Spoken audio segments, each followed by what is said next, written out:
Hey webheads, welcome back to another episode. This week we're going to be reading the Mr. Kline War, a real time travel doozy. This is Steven, one of your co-hosts. I'm here with my brother, my other co-host. What's up?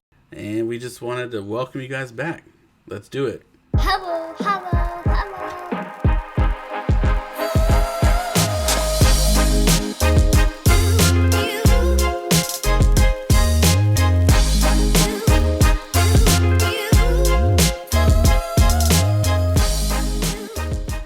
Yeah, so what's going on, everybody? What's up? How have you guys been? That is a rhetorical question because you guys can't answer me. But I hope you're all recovering from that doozy of a story we had last week. Again, I'm really sorry about that, guys. If I didn't have to put you through it, then I wouldn't. But we all had to go through that as a family, and it only made sense for you guys having to deal with it if I had to. I guess if we're cool with it, we can jump right into it. Or what have you been up to? Anything you want to talk about, or? What have I been up to? Let's see. This past week, nothing. Work, really. That's it. We had a lot of people quit this week, so work is really ramped up for me. There's been a couple 12-hour days in there, but other than that, it's been a good week. Just been hanging out with Zara, hanging out with Furiel. And yeah, for me, that's been it this week. Nothing much. What about you? Nothing much. Just work. We're coming into the last week of September. So, I think, right? This comes out the last week of September. Yeah, somewhere close to it. Of October. Well, anyways, our birthdays are coming up. Yours is on the 4th. Mine is on the 10th. So. Of October? Yeah. Well, you did come back from a trip recently. Oh, yeah, I went to Disneyland. Had a good time. We went for mine and Danny's anniversary.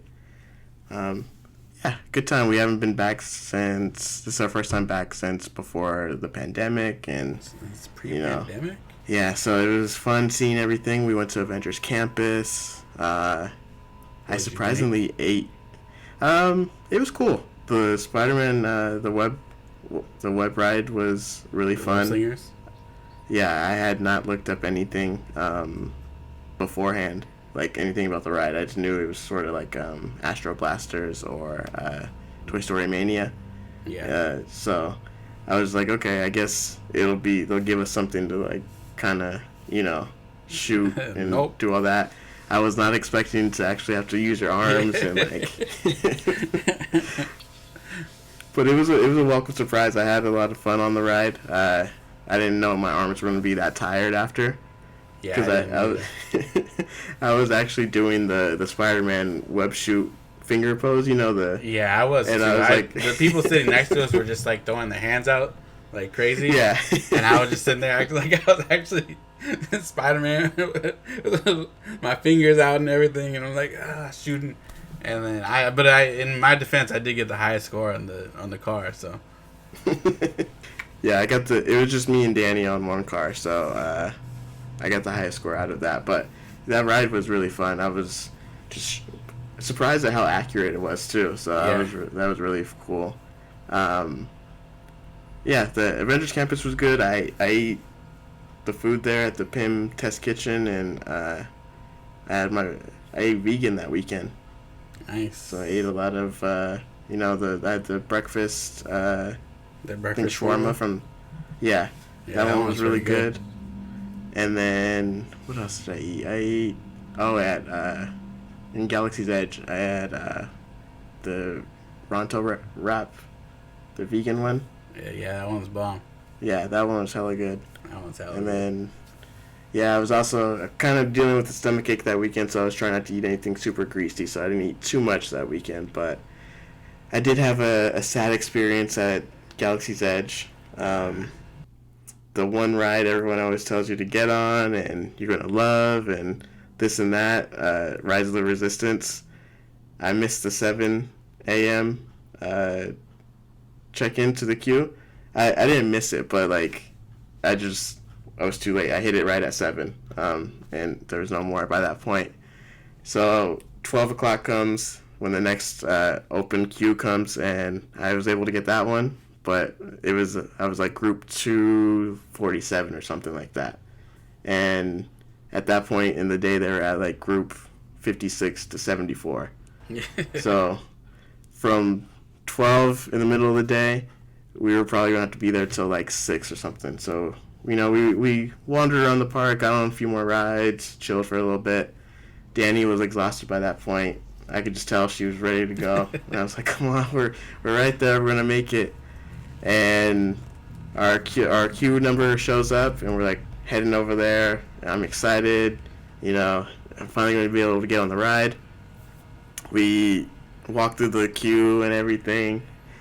We get to the part where Poe and Ray kind of like give you the briefing on everything that's going to happen and this and that.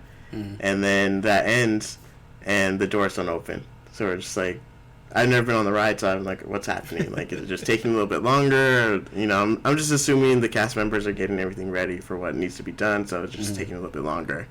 So I'm like, okay. And then the doors open, and I see all the other parties that had gone before us just kind of sitting there. I was like, okay, let's group all of us together, whatever. And I see one of the cast members has like this panicked look on her face, and it's like moving the lines around, and I hear her say, "Oh, the ride's down right now. The ride's down." I was like, "Are you kidding me?" And so the ride happened to go down just as we were getting on it. They had no ETA on when it was going to be up or anything, and all they could really do was just be like, "Oh, here's fast passes for anything today. Like come back before 9, and you guys can get on any ride you want before 9." But at that point, I was just over it. I was like, I'm done with today. Like, we left after that, and that was it. But other than that, the trip was fun. We had a good time. We got to hang out with a couple of her friends who still live down there. So we did that. So it was a good time. I liked it. I hope she enjoyed the park and seeing her friends and everything. But it was a good time. Yeah. It's surprising how often that ride breaks down. Is it? I never heard anybody of it breaking down yet. So it had and from what I've seen, it happens at least like once or twice a day. Just happened to be the once or twice a day that I was about to get on. Because we were there recently, a couple weeks ago. I want to say it was maybe a month ago at this point. We were there for 4 days, and we did get on it like 3 times, but there was a few times there was a few times during that trip where like Galaxy's Edge was just completely empty because like nobody was waiting for their board. No one was because a lot of people wait over there for their boarding group to come up. They're waiting for a family to get on and off of it, so like it ends up being like pretty packed like over there, at least like on the other side of like the food area. Yeah. But there was a few times we walked through there and there was like nobody over there. It was it was kind of cool, but it was also kind of just like crazy. I've never seen it like that empty before. We were able to get on the Millennium Falcon one pretty quick. That one was like 5 minutes. So. Yeah, Fariel didn't want to get on it, so I got on by myself, and Farrah didn't want to get on either, so I did single rider. I walked just straight on, but it's not. I realize it's not as fun being like the engineers. Yeah, because it's like you have to just keep staring at the buttons, and it's like I can't stare. I can't look at the screen. My pilots suck. I wanted to just like in the middle of it, like, hey, just get up, we'll switch. They kept crashing into everything. It was but I do like that, right? Fariel doesn't like. Yeah, I like it. This was Danny's first time getting on it, so we were pilots, and I had been a pilot before, and I was in charge of the left and right steering, and she was in charge of the up and down, and she was confused on because they're inverted, so up is down and down is up. Yeah. So, before we got on, the guy was like, "Has anybody been on before?" And everybody raised their hand except for Danny, and so he was like, "All right, so you're the pilot. He's like, you're going to control the up and down. Down is up is down. All right, go on. And she's like, wait, up is down, down. What? Yeah. When we went on a couple months ago, like when it was still kind of like they had just opened the park, so like COVID restrictions were like they couldn't let too many people on the ride. Like you were on your own thing by yourself. Like they put me and Fariel on, and it was just the two of us. So we were the pilots, but like he didn't explain what was going on, and I had never been on the ride either. So me and her both get on. And really like he was like, "You guys are the pilots. One of you guys is up and down. One of you guys is left and right." He's like, "We'll see you when you're done." And I was like, "Oh, that's it." And then we got on, and we were crashing that thing like crazy. It was horrible. I surprisingly didn't buy a bunch of stuff either. Really? I mean, besides food and, like just buying water because it was hot as hell that weekend. Yeah. Yeah, I didn't spend too much money on like souvenirs or anything like that. We bought matching baseball jerseys. I was gonna mobile order something and ask you to pick it up for me. I was like, but right when I saw, I was gonna text you to see if you could pick something up for me. I was gonna order it, and then I was on the Webhead's Instagram, and I saw Danny's story, and I saw that you guys were already back at the hotel. And I was like, all right, never mind. And then I was gonna do the same thing to Juan this weekend because he was there. But then I was like, I don't think me and him are close enough for me to be doing stuff like that. We know each other by like a middleman here, so I don't think that's okay for me to do. What are you gonna ask him to get? Well, one, I was gonna see if you saw any popcorn buckets out there. And then I was gonna order like 3 caramel apples. But that's what I've been up to. It sounds like you had a good time. Yeah, it was a good time. Good fun time. That's good. I'm happy for you. But let's get into the story. This one is it deals with time travel. It deals with lies and deceit and espionage and cyborgs and robots and the whole shebang. This is as comic booky as you're going to get when you're talking about comic books. It sounds like Austin Powers. Yeah, that's kind of what I thought about when I was reading it. Yeah, this one, it's weird because, again, just like we've talked about for like the past couple weeks, it starts in one issue of a series, and then, it might be 2 issues of another series, but it's not really like it's, it's not like it's, oh, you have to read this issue to understand what happened in this issue, and, like, the Mr. Kline War is not really a war. Mr. Kline is not like the arch nemesis or like the main bad guy in any of these stories. He's more like a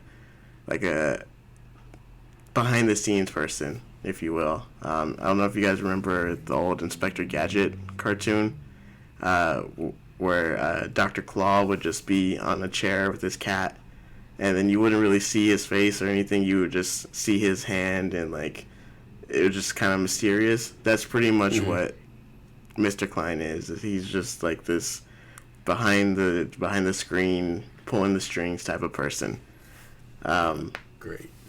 But that does not make it any less confusing than what it actually is. So, yeah, boy. I think so. In this, we're going to visit a couple of characters that we have grown to enjoy over our time with the show. We have Iron Man. We have Daredevil, and we also have everyone's favorite, Namor. God. Yeah, so Namor is back. Every damn week. Every week. And the layout of these issues is very confusing, if you ask me. But the first one we'll talk about is the titular Mr. Kline. That's actually, so this is where it gets kind of confusing. So he is actually a robot from the future. Mm-hmm. So he is from, I believe, the year between the years 12,000 and 14,000 AD is where he's from. And he is sent to this time to prevent whatever's happening in the future from happening. But he's sent by the computer. So basically, this is Terminator. There's a computer that is the sole person or sole living being on the Earth, and his name is Ball.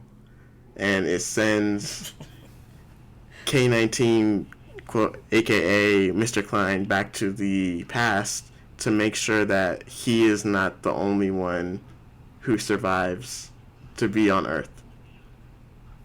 So I don't know if he wants him to whatever the ultimate plan is, it is to prevent, so the people that need to be affected to make this future not happen is Foggy Nelson. So he is the right now district attorney of New York, also or district attorney before he was partners with Matt Murdock at their law firm Murdock and Nelson.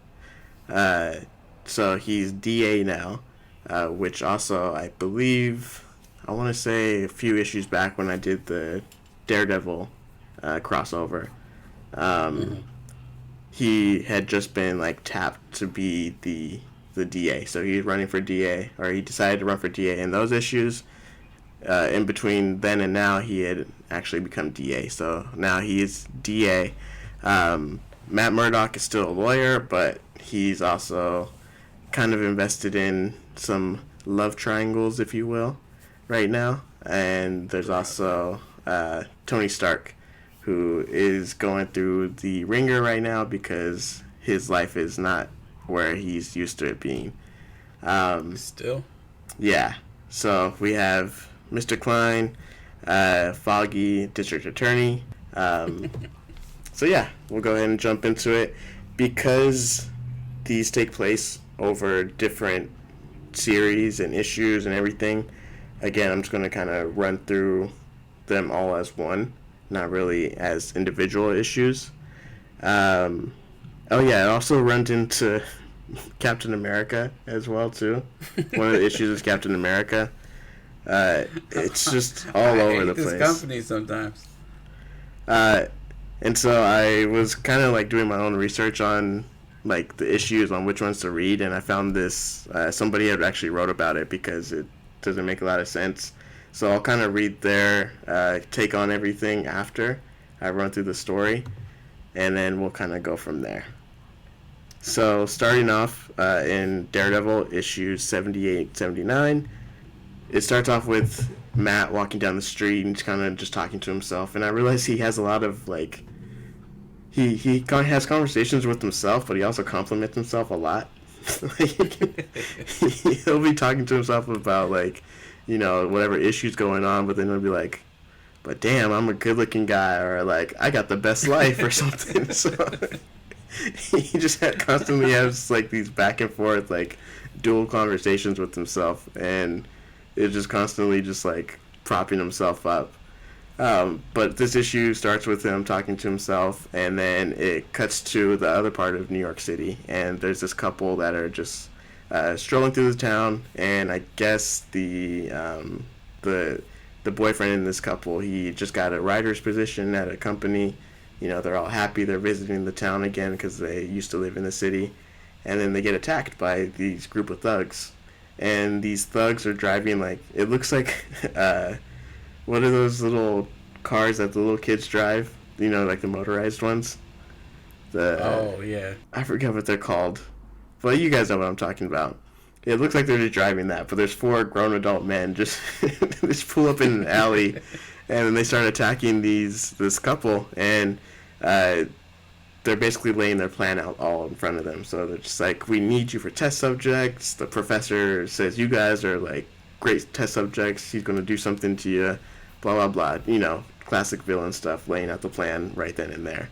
And in front of everybody. Yeah, so they're beating up the guy, and Daredevil hears this from across the town, so he jumps into action, swings over, and the leader of this group, of this gang, is named Bull, and he is, like, laying into this dude. Daredevil comes up, starts fighting him and the other goons, basically lays everybody out. The guy kind of regains consciousness and starts laying in on the goons, too, and they're able to escape.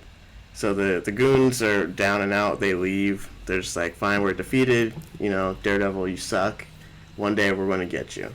So they leave. Daredevil helps the couple to their feet and decides, hey, I'm Daredevil. I can help you guys out. So he decides to take them to Matt Murdock's house and is like, you guys can stay here now because I'm pretty sure this guy isn't going to be a problem. He's not going to have a problem with you staying here. And so he lets them stay there, and we find out that the goons are actually working for a professor who is also working for Mr. Kline. And so Mr. Kline is basically bankrolling this professor to do experiments on people and to create, half human or just creatures that would be more powerful that they can control and use for his nefarious deeds. And so, because they weren't able to capture this couple, the guy Bull decides, or I guess he doesn't decide, he just accepts the fact that he didn't capture them, so now he has to be the test subject. And the professor is just like, yeah, I guess that's it. So the professor injects him with like this chemical or whatever, which causes him to transform into a bull, like a man bull. And so he transforms into this man bull, and he's like big and strong. And that's pretty much where we leave him in the first issue. But Matt, not to give anything away for next week, but there's 3 characters next week that get turned into cows. So just take that how you will. And so we jump back to Matt, and now he's kind of thinking about Karen. So if he used to work at the law firm with Foggy Nelson, and then they had an assistant, Karen Page, who Matt and Karen, they also had like a lovers thing going on. But she eventually found out that he was Daredevil, and they decided that she couldn't handle him being Daredevil and being her boyfriend. So they cut things off, and she became like a famous star, and Matt stayed who he is. He's Daredevil and everything. And so with Matt allowing this couple to stay at his place, Karen decides to call because she's feeling a little homesick and she misses Matt, and she feels bad because she decided that she didn't want to be with him, and she should have, quote unquote, just accepted his lifestyle. And so she calls his place, and this couple just hear the phone ring, and they decide to pick it up. And the woman picks it up, and she's like, hello. And then Karen hears this woman's voice and thinks, oh, wow, like, he's already moved on already. Like, what have I done? I should have just taken him for who he was and not worried about him. And so she hangs up and is like bawling her eyes out. And then this couple is just like, oh, well, like, I guess that's it.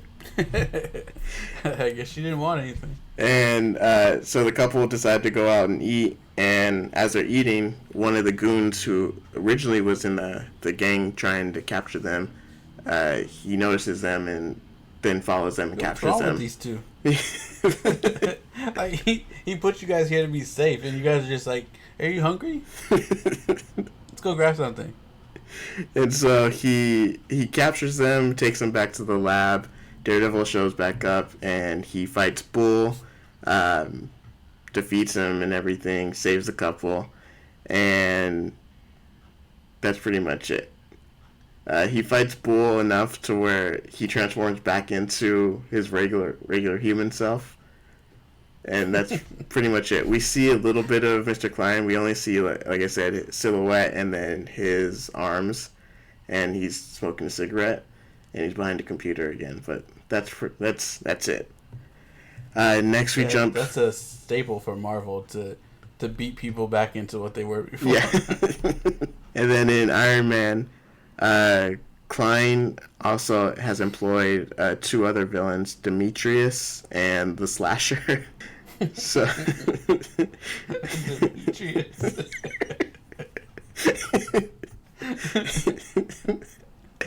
Hey kid, what's your name? Demetrius. Get over here. You're on the team. And the weird thing is like, I think it's Demetrius. I think he has like claws. Like his hands are just like 3 claws, and then Slasher for some reason has like, what can I can only explain as Dr. Octopus tentacles coming out of his head with 2 pinchers out. Out of his head? Yeah, out of his temples, like. And he shoots like laser beams out of his head. But pretty much, Kline employs Demetrius and Slasher to basically sabotage Tony Stark's company and his projects, because Tony's still trying to get on the up and up, from where he was before, where he lost everything.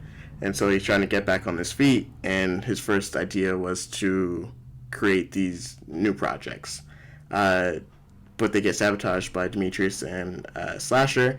So then what happens is that a senator who's also employed by Kline, he's made to make it seem like Tony is not stable and he's not where he used to be, and he's a danger to society. So everyone starts to kind of like go against Tony. And so that was his master plan, is to not allow Tony to become who he needs to be.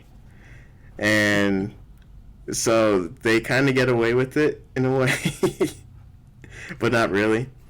And so that's pretty much that Iron Man issue. There's a big fight, but Tony comes out on top. And then we jump back to Iron Man. In this one, Kline sent the Owl, a villain of Daredevil. Basically, he was a finance person, became evil, and now he looks like an owl, kind of. Great. We got Demetrius. We got a finance guy. What else? What's next? And so Kline sent the Owl and his agent after Daredevil. The Owl rebelled against Kline because he doesn't like being bossed around, and he's his own man. And so he went out on his own. Kline blackmailed Foggy Nelson, actually. And so he's been exploiting Foggy this whole time. Basically just taking his money and asking for ridiculous sums of money, even though Foggy's not rich. And he's basically telling him, like, you better start, like, taking bribes and stuff because I'm going to keep asking you for money, and if you don't have it, you better find some way to get in it. Hey, you better figure something out, because I'm going to keep coming over here asking you for shit. And so Foggy's like stressed out, and like Matt's over here trying to talk to him, and he's just like not trying to have it because he's already getting shook down by this random person who keeps calling him. And Kline decides to use the Silent Ones, which are just more robots. So he has these robots from the future that are predisposed not to betray him. So it's weird because at some point he says that humans are unpredictable and this and that, but it's like, you're a robot. You should be able to predict from the far future. You should be able to predict how the people are going to react to these situations. Yeah, you're from like 11,000 years in the future. Yeah, that's like you should know anything that I'm gonna do. And then this is the first issue, or these are the first 2 issues where we find out that Kline is actually an android from the future. So before we just thought he was a guy behind a seat smoking a cigarette, bribing DAs for money. And honestly, I don't know what he needed the money for. Yeah. Yeah, why are you hassling Foggy like this when you're from the future? What are you taking? Is our money still mean something 11,000 years down the road? So he's like bribing Foggy, and then Yeah, he's like just getting into all this stuff that has really nothing to do with protecting his future, I guess. But then he stops going by Kline and starts just going by the assassin. So Straight to the point, I guess. and in Iron Man issue 42 and 43, Kline sent Mikas, another agent of his, after Stark. So he sent Demetrius, Mikas, Mikas. Oh, I thought he sent the guy from Boy Meets World. And so Demetrius and Slasher couldn't do it, so Mikas is going to be the one to do it. And so he sent him after Stark. He and Mikas abduct and take control of Stark's girlfriend, Marianne Rogers, and uses her against him. The senator from before, who is also an android, McJavit, that's his name. McJavit? McJavit. McJavit. They were really running out of stuff here in the Marvel offices. McJavit continues to blame Stark for all the problems and say that he's a trouble to society. And then there's another senator who's also blaming Stark now. And he's not an android, he's just jumping in on the fun because he doesn't like Stark. Iron Man's nearly killed by an exhausting his power source in a battle with Mikas.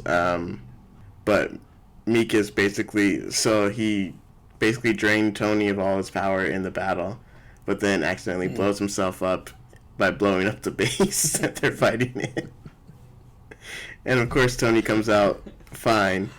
Mikas is destroyed. His agents. There was also a giant snake involved, and Iron Man saved by Guardsman, which is another hero that just randomly showed up in this. And then we jump to. Actually, that's at the end. Captain America issue 151. Mr. Kline, also, aka the assassin, decided to kidnap the Scorpion and Mr. Hyde and then replace them with robots for some reason. There's no reason for it. I'm not even going to get into the story details, but he just decided that he's going to replace two villains with robots and thought someone would care. Yeah, nobody even knows who these guys are half the time. And then jumping to Iron Man or Daredevil 82. So Daredevil or Kline sends the Scorpion robot after Daredevil and the Black Widow. The robot becomes erratic, and when its transmitter was destroyed, leaving it without orders from Kline. So basically, as it's trying to figure out what to do, Black Widow tries to save it, but then it falls off the cliff anyways.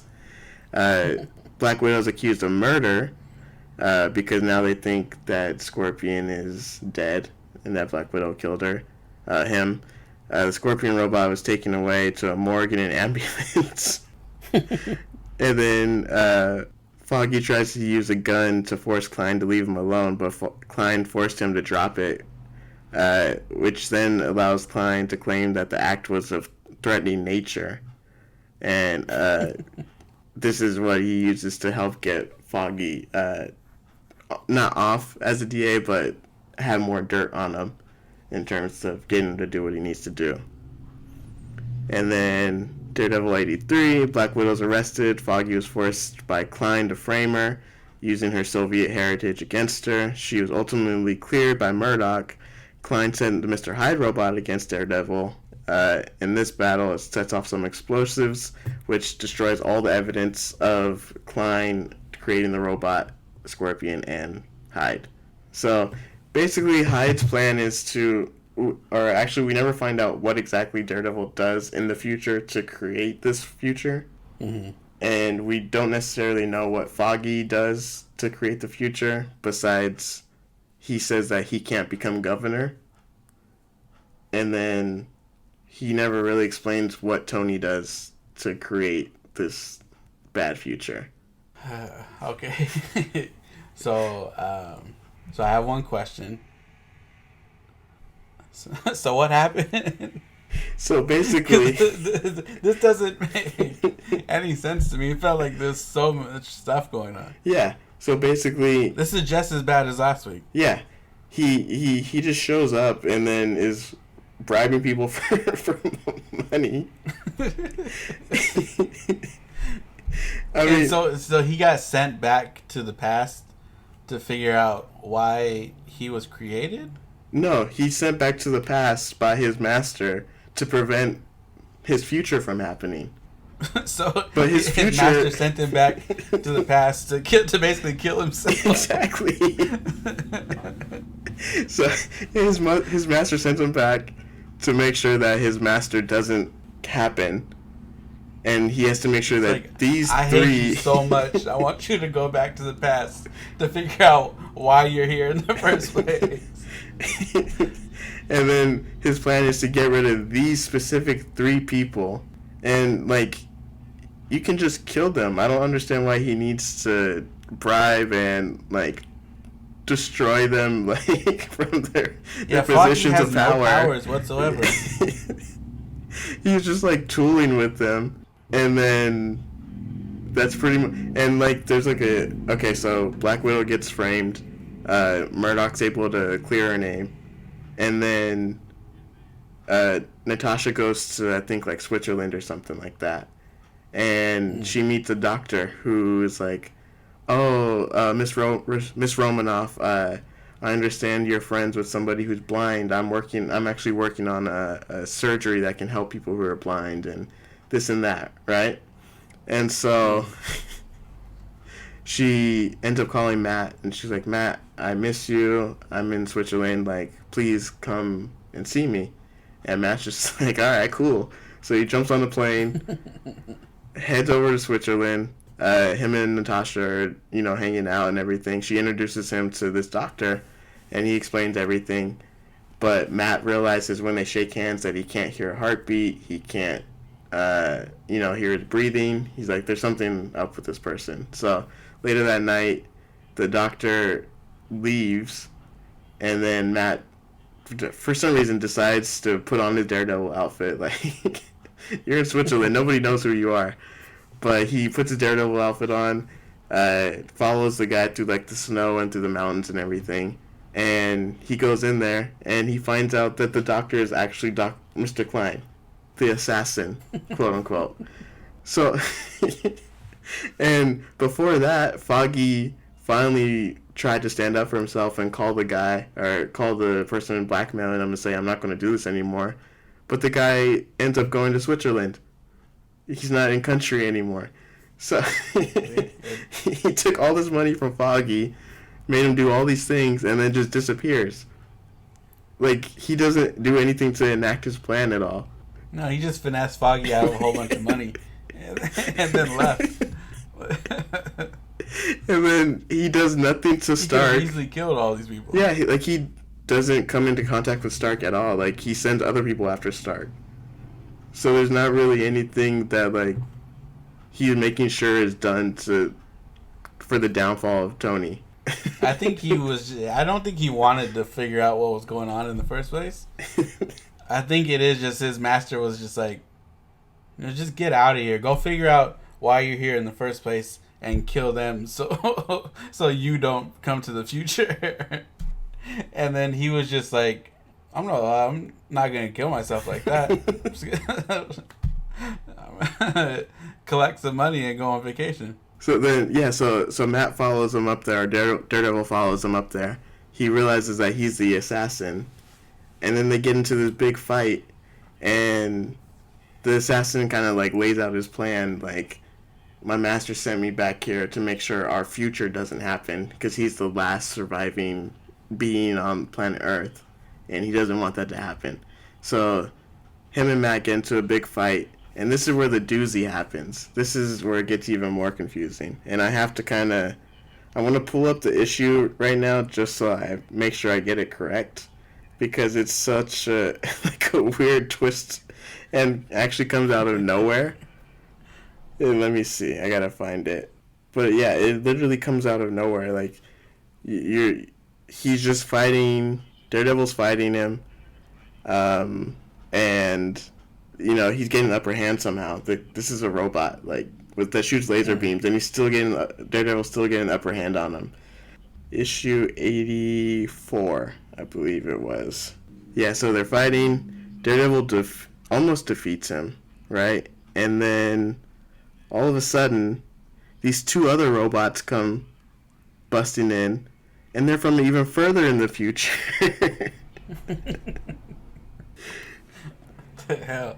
They're from so here's a panel. So it says, so they bust in, and the first lines are, "There, Father, the creature called Kline. He appears to have gone berserk. Must we continue with the plan? Why else have we traveled back 30 centuries and searched the world in order to end his madness in the way history tells us it ended? Assassin, turn and meet your executioners." So these robots just show up from even further in the future to stop a robot from the future, to stop something in the past from creating this future.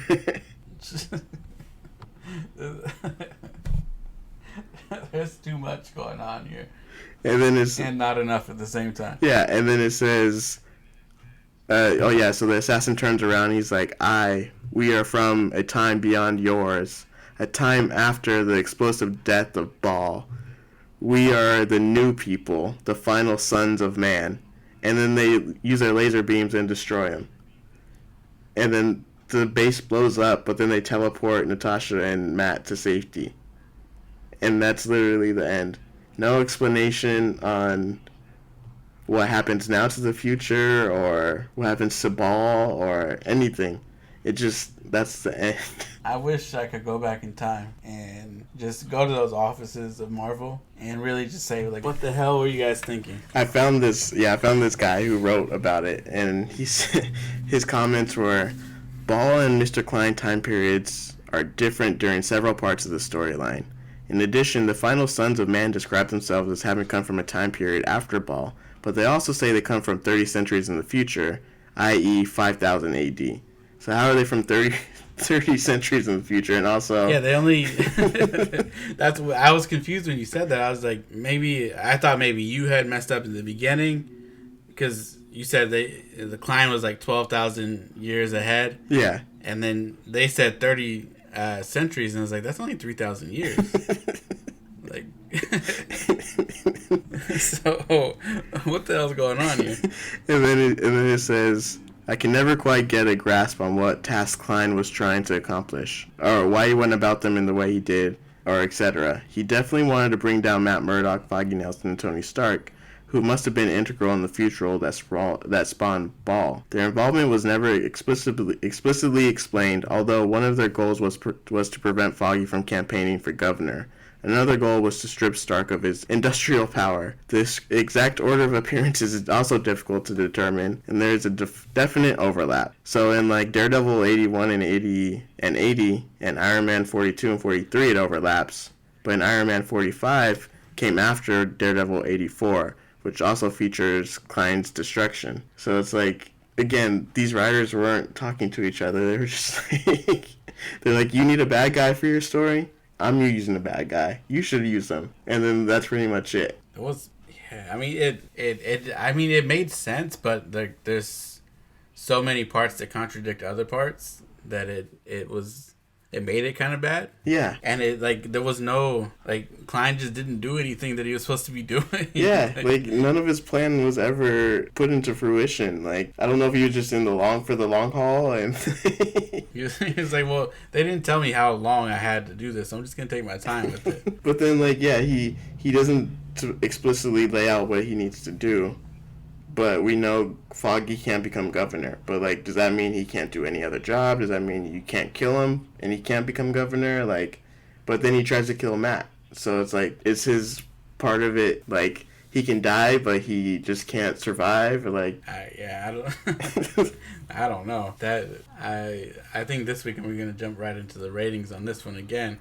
And I'm giving this a 1.5. Yeah, I would give this... like a 1. Yeah, because had they actually given us a story here, it could have been good. But they told us one thing and then didn't follow through on anything that they told us was supposed to happen. Yeah, like I feel like they had like an idea of like, yeah, we're gonna tell this time traveling story and this and that, and then they realized, oh wait, you guys are also writing different stories, and well, let's just kind of wrap it up then. Yeah, this was not good. Next week's is a lot better. I hope so. Yeah, next week it's a lot better. It's a lot smoother.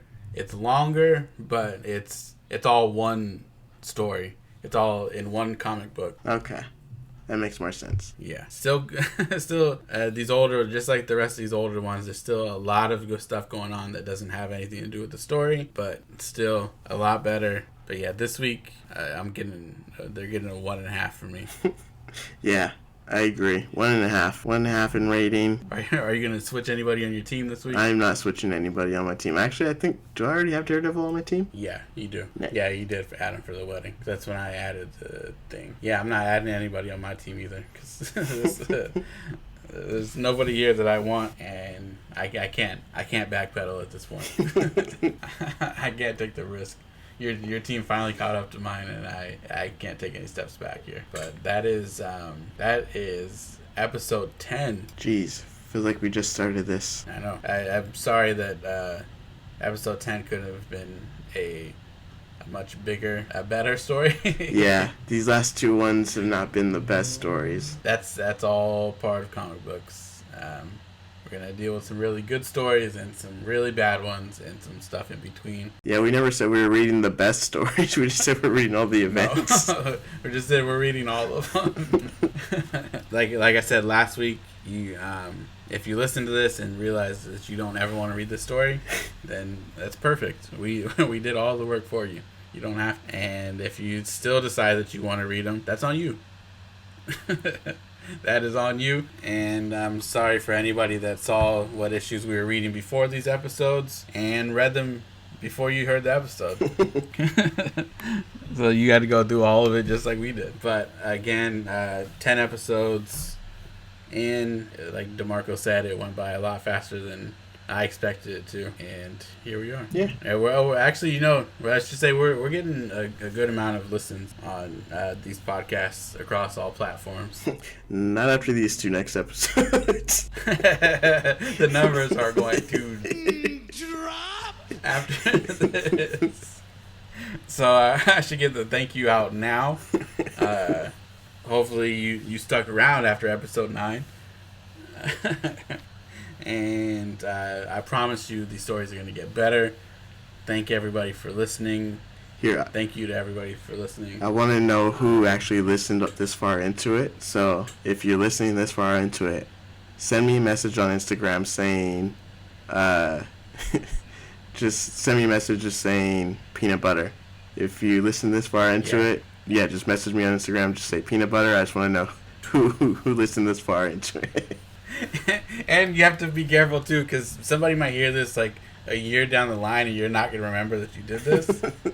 And you're just going to have people messaging you peanut butter in like a year, and you're like, what is going on? You're not going to have a single clue. So yeah, just message DeMarco whenever you hear this. Just message him peanut butter. Don't forget to give him your IG handle so they can get to you. Oh yeah, it's going to be DeMarco Lamont. DeMarco_Lamont on Instagram. And that's LAMONT, just so you guys can find him. I want to make sure that this gets to him. Yeah. Or just go to the Webheads podcast and find me there. You can find me on Instagram at Steven, st.even, because that is the only way that you spell Steven. And you can find us on Instagram at the Webheads podcast. Yes. You can listen to this podcast. You can share it. We are on Apple Podcasts now. So go there, give us a nice 5-star rating. Yeah, 5 stars. Give us 5 stars. Share the episode. We're on YouTube at the Webheads Podcast. Just the audio versions of the podcast there as well. So if you guys like the episodes, any of them, share them with your friends, your family, anybody that likes Marvel or comics We're here for that. We're here for them. We're here for you. We're here for your family. And that's all I got. I was going somewhere with it. And I lost let's just wrap it up. Yeah. So, thank you guys for another listen on this week. We'll be back next week to talk about the Kree Skrull War. Ooh, the Kree, the Skrulls. Ooh. And war. Ooh. This one's actually, and I'm not even just saying this. Next week is actually a better story than the last 2 weeks combined. So good. So that's, like I said, that's another episode down. Thank you guys. Peace out. Bye.